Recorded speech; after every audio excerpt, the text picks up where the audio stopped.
একটা রেসিপি আর যেটা সাদা ভাত পোলাও থেকে শুরু করে রুটি পর্যন্ত সব কিছুর সাথে সমান তালে তাল মিলিয়ে চলে যাবে একদম পারফেক্টভাবে। আজকে এমনই একটি চিকেন রেসিপি আপনাদের সাথে শেয়ার করব। তো চলুন দেরি না করে ঝটপট রেসিপিটি শুরু করা যাক।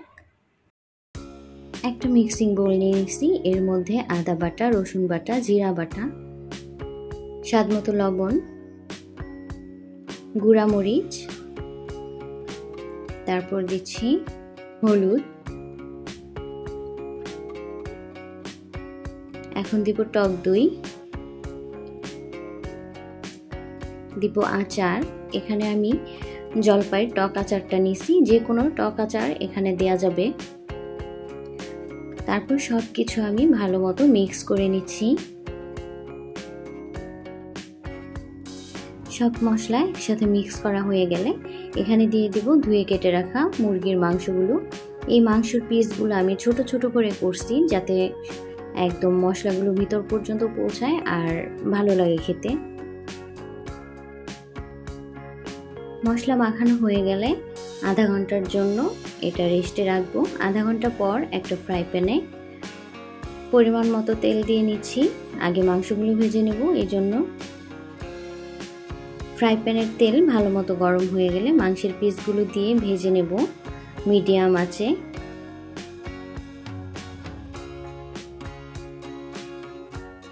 মাংসটা এক পাশ ভাজা হয়ে গেলে এভাবে উল্টে দিব, আর এই ভাজার সময় মাংসটা সিদ্ধ করে নেব 80%।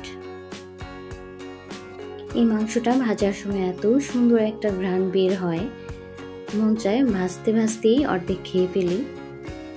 মাংসগুলো সুন্দর মতো ভাজা হয়ে গেছে, এখন নামায় নিব।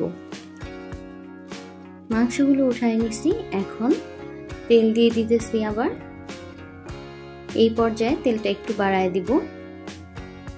তেলটা গরম হয়ে গেলে এই তেলের মধ্যে দিয়ে দিব মাংস ভাজার পর বাটিতে যেই মশলাটা রয়ে গেছে ওই মশলাটা।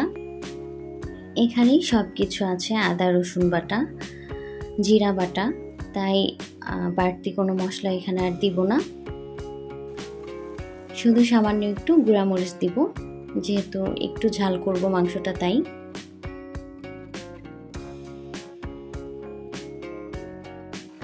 মশলাগুলো তেলের মধ্যে ভালো মতো ভেজে নেব অল্প তাপে।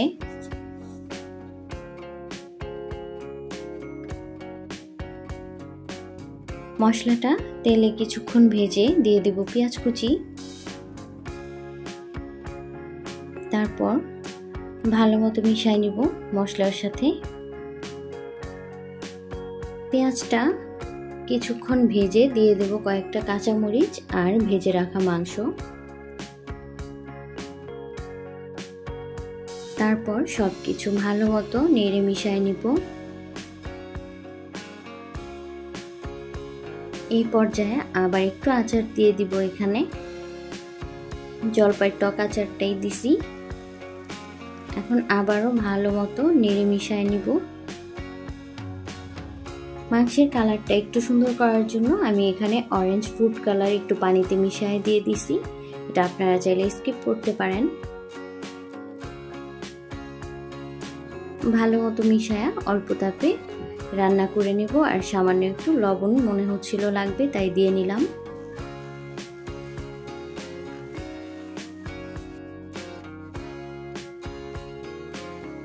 রান্নাটা কমপ্লিট হয়ে গেছে, এখনই নামায় নিব। নামানোর আগ মুহূর্তে আমি এখানে গরম মশলার গুঁড়া দিয়ে নিলাম।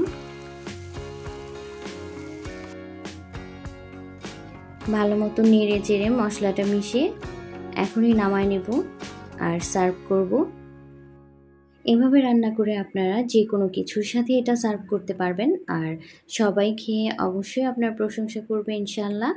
তো আমার ভিডিওটা যদি আপনাদের কাছে ভালো লাগে তাহলে আমার চ্যানেলটা সাবস্ক্রাইব করে আমার পাশে থাকবেন, আর যারা ফেসবুক পেজ থেকে আমার ভিডিওটা দেখবেন তারা অবশ্যই আমার চ্যানেলটা লাইক দিয়ে ফলো করে রাখবেন। আজকের মতো আপনাদের কাছ থেকে বিদায় নিতেছি। সবাই ভালো থাকবেন, সুস্থ থাকবেন, আমাদের জন্য দোয়া করবেন। অন্য আরেক সময় দেখা হবে অন্য কোনো ভিডিওতে। আজকের মতো বিদায়, আল্লাহ হাফেজ।